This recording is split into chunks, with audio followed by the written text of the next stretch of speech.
Bom dia, meus amados irmãos, a graça e a paz do nosso bondoso Deus, o amor do nosso Senhor e Salvador Jesus Cristo esteja em cada um de nós, hoje e sempre.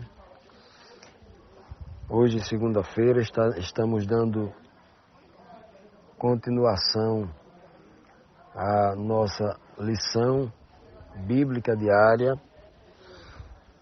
Estamos estudando sobre o pós-ressurreição de Cristo, ali a partir do primeiro dia da semana. Ontem, no domingo, nós vimos que após Jesus ter se apresentado na casa onde os 12 estavam trancados, com medo da perseguição dos judeus, e agora Jesus se apresenta no outro dia, na praia, quando os discípulos, sob o comando de Pedro, estão retornando de uma pescaria noturna, passaram a noite inteira pescando, mas não pegaram nada, e agora chegam à praia e vê Jesus Cristo, não o reconhece, e então Cristo pergunta para eles se eles têm o que comer, Foi o que nós estudamos ontem, Jesus se apresentou na praia, mas os discípulos não conheceram o que era Jesus. Pois bem, hoje, na terceira pergunta da nossa lição, nós temos aqui o seguinte questionamento: o que Jesus mandou eles fazerem? E o que significava aquilo? Porque Jesus pediu que eles fizessem aquilo, Que significado espiritual, tipológico, Que mensagem espiritual havia naquele pedido, naquela fala do nosso Senhor e Salvador Jesus Cristo? Vamos então ver aqui o verso João 21, no versículo 6, Versículo 5, versículo 6 diz assim: E ele lhes disse: lançai a rede para o lado direito do barco, e achareis. Lançaram-na, pois, e já não podiam tirar as redes, pela multidão dos peixes que havia naquela rede. Parece que a cena aqui está se repetindo literalmente conforme ocorreu no primeiro encontro de Jesus Cristo com Pedro e alguns dos outros discípulos, Tiago, João, André, que viviam às margens do Mar da Galileia, profissionalmente como pescadores. A cena se repete aqui praticamente igual em tudo, Porque, da mesma forma como Cristo disse, lá no passado, ele está dizendo para Pedro novamente, Primeira coisa que ele diz: lancem as redes.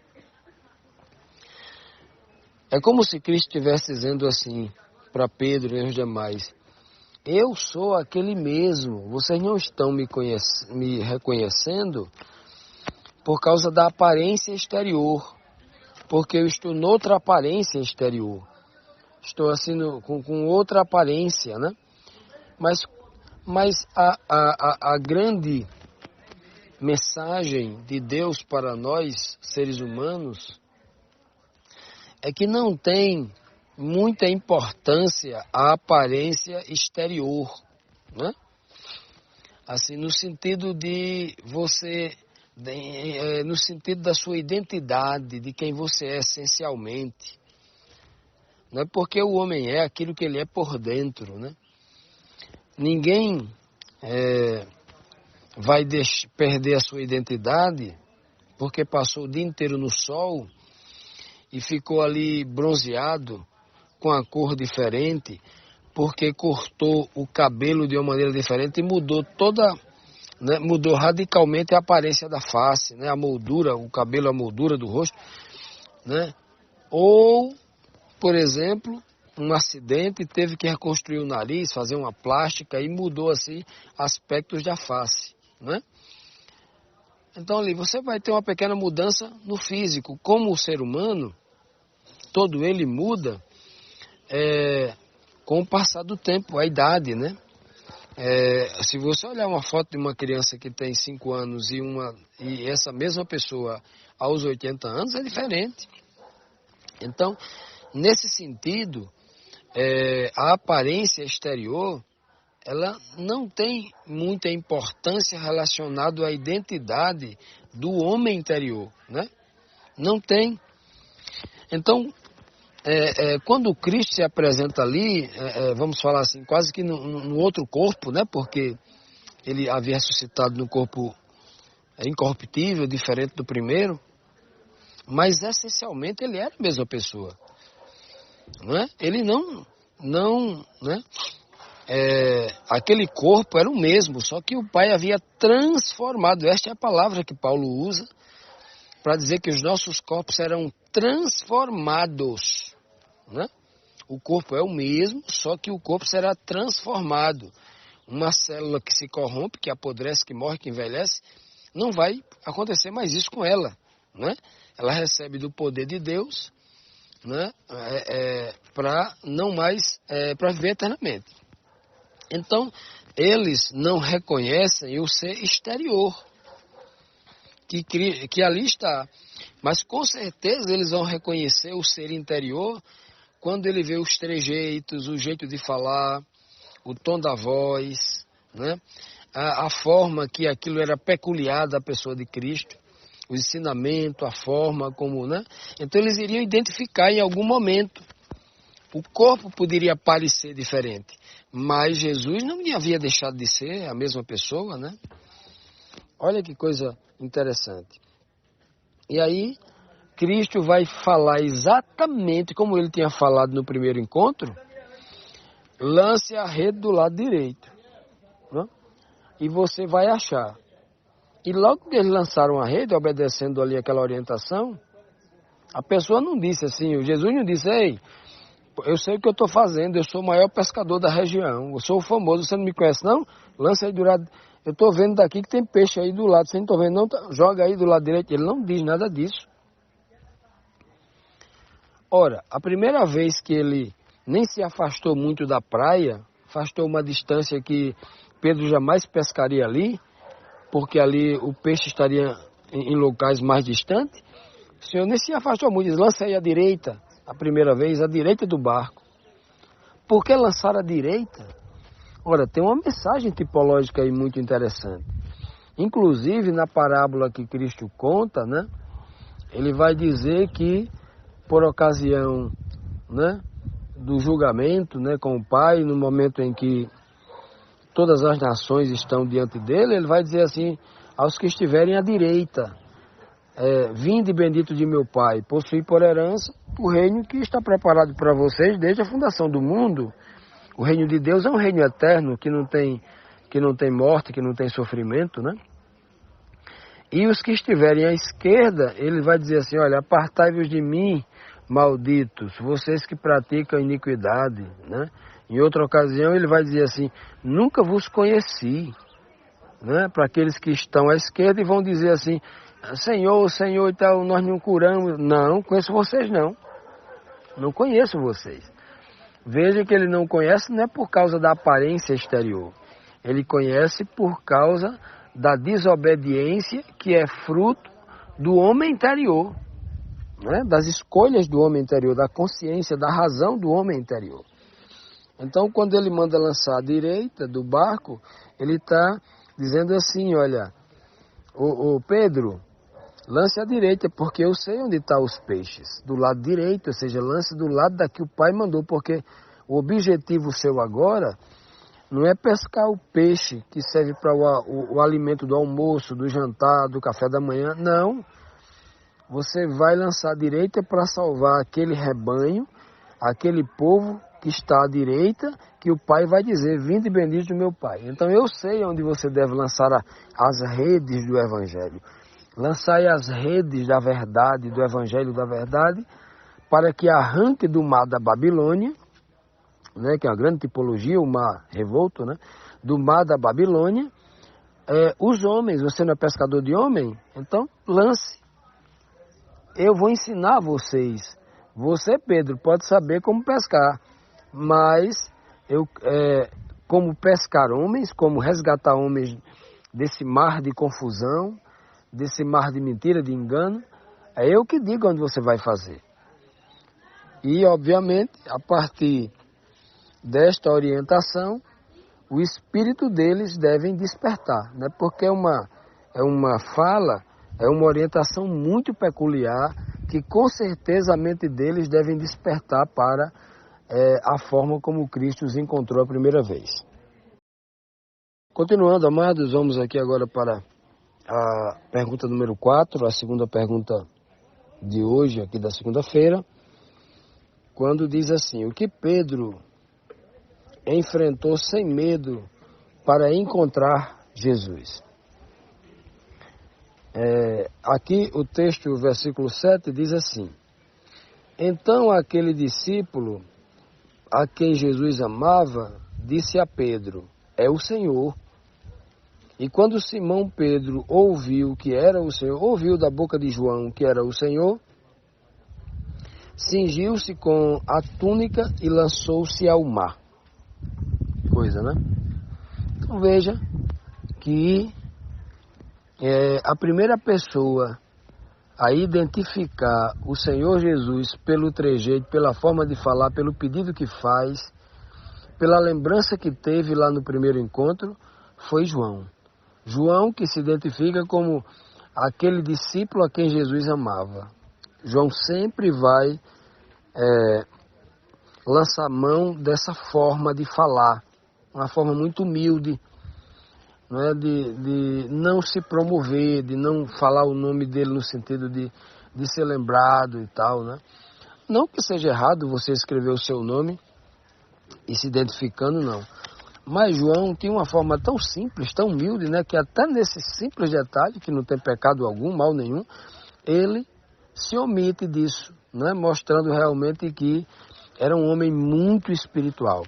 Então, quando a gente olha aqui para o livro de João, nós temos que entender esse detalhe dessa pessoa especial. Ele era um homem muito espiritual. Ele tinha muita sensibilidade espiritual. Ele escreve coisas, a forma como ele escreve, ele percebe palavras de Jesus que tem uma mensagem profunda espiritual que só ele escreve dessa forma.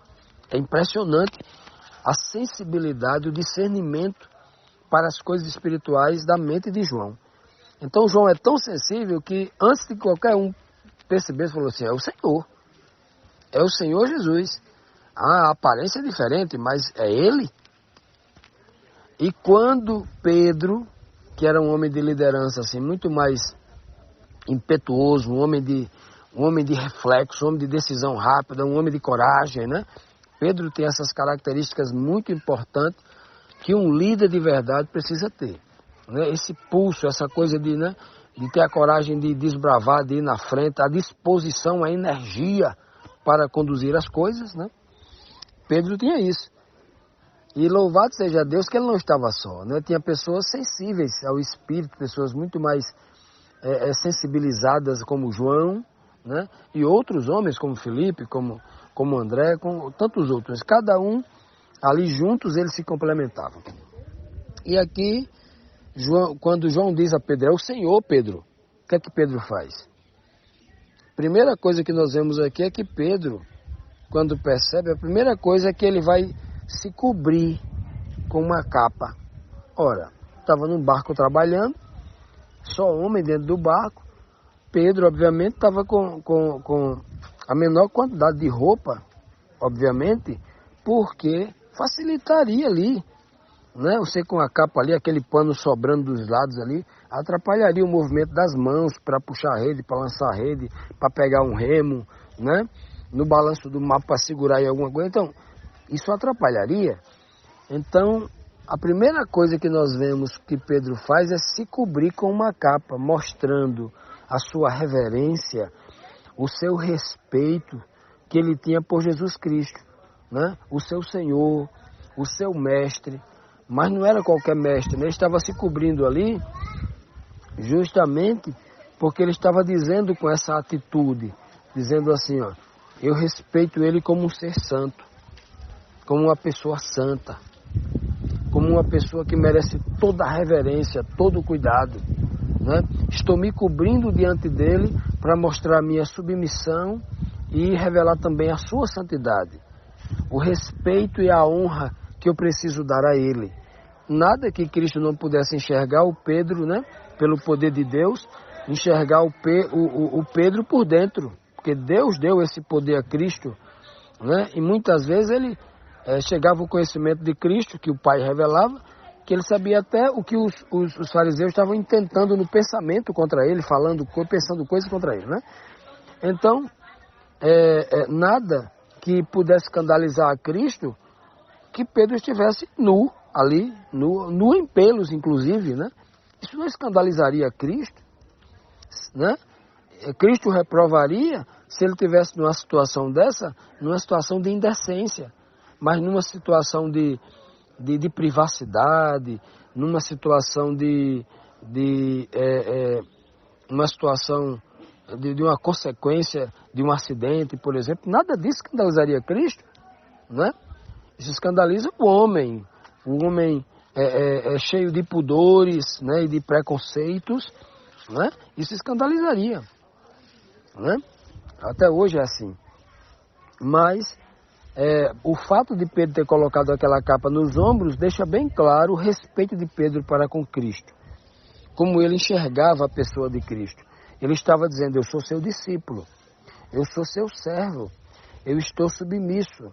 Ora, eu entendo que quando o Senhor fala com Jó assim, lá no capítulo 38 de Jó, 38, se não falha a memória, quando o Senhor diz assim: Jó, cinja os lombos, se cubra.